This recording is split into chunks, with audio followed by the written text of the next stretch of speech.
NKRI berpeluang besar masih bisa dapatkan Su-35 setelah Duta Besar Indonesia untuk Rusia jelaskan hal ini.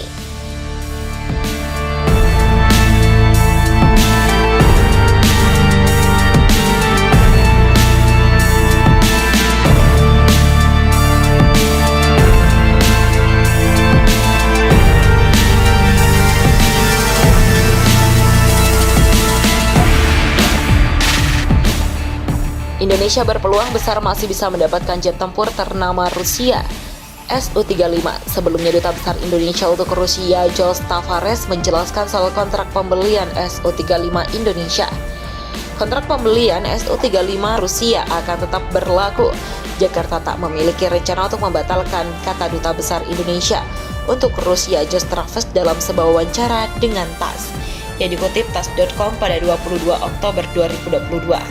Itu artinya bahwa kontrak pembelian Su-35 akan tetap berlaku menurut Duta Besar Indonesia untuk Rusia, Jose Tavares. Apalagi ada penjelasan bahwa Jakarta tidak memiliki rencana untuk membatalkan Su-35. Dengan informasi ini, maka peluang Indonesia dalam memperoleh Su-35 masih bisa. Walaupun masih bisa mendapatkan Su-35, tetapi sanksi kassa dari AS tetap saja akan mengintai Indonesia nantinya.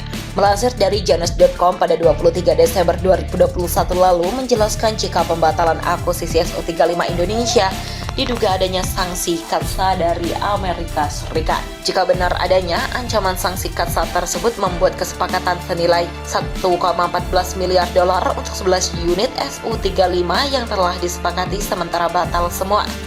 Dan terbukti jika nasib Su-35 benar terbukti telah didepak dari program jet tempur masa depan Indonesia.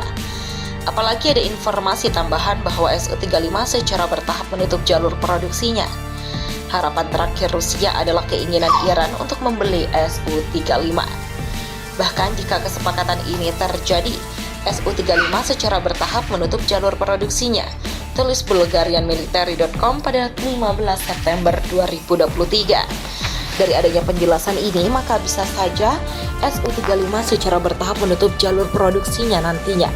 Dan Iran menjadi berharap terakhir Rusia untuk membeli Su-35 buatan Rusia. Jika Iran jadi membeli Su-35, maka negara tersebut menjadi pengguna kedua di luar Rusia setelah Cina. Selain itu, Angkatan Udara telah menerima sejumlah jet tempur Su-35 baru. Su-35 tersebut diproduksi oleh Sukhoi di pabrik pesawat Komsomolets di Amur di Timur. Ini adalah pengiriman ketiga ke Angkatan Udara Rusia dengan Su-35. Karena pengiriman baru Su-35 Rusia memiliki 128 unit total untuk saat ini. Dijelaskan jika ketika Rusia setuju untuk mempersenjatai pasukan ke dirgantaraannya dengan jet tempur Su-35, sebelumnya sudah direncanakan akan total 100 unit Su-35 dalam inventaris Angkatan Udara Rusia dalam beberapa tahun ke depan. Serta pihak Sukhoi telah merencanakan untuk memproduksi setidaknya lebih banyak untuk Su-35 ekspor. Tetapi rencana telah berubah dalam beberapa tahun terakhir untuk pemasaran Su-35. Terutama ada penolakan pesanan dari Indonesia dan Mesir tampaknya akan memaksa Rusia untuk membeli Su-35 yang direncanakan untuk negara-negara tersebut. Selain itu, para ahli terutama Rusia menyarankan bahwa penundaan produksi serial Su-57 adalah salah satu alasan mengapa Rusia membeli Su-35. Oleh karenanya, Su-35 pada prinsipnya bukanlah rencana Moskow dari Su-27 ke Su-57. Tapi Rusia memutuskan untuk membuat transisi yang mulus antara Su-27 Soviet yang sudah tua ke Su-35. Dan pesawat tempur siluman Su-57 yang diharapkan nantinya akan ditugaskan dengan Su-35. Dengan demikian muncul Su-35 yang memenuhi syarat sebagai generasi 4,5. Maka dari itu perbedaan antara Su-35 dan Su-27 ada beberapa hal yang mencolok. Su-35 memiliki thrust vectoring serta mesin yang lebih bertenaga. Sedangkan Su-35 lebih tahan lama serta mengintegrasikan radar lebih canggih dari sebelumnya. Lalu Su-35 memiliki 4 kali jangkauan deteksi terhadap pesawat terbang.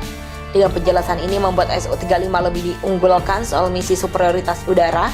Selain itu, media Jerman Malaysia yang mengungkapkan kemaluan dari Su-35 secara rinci.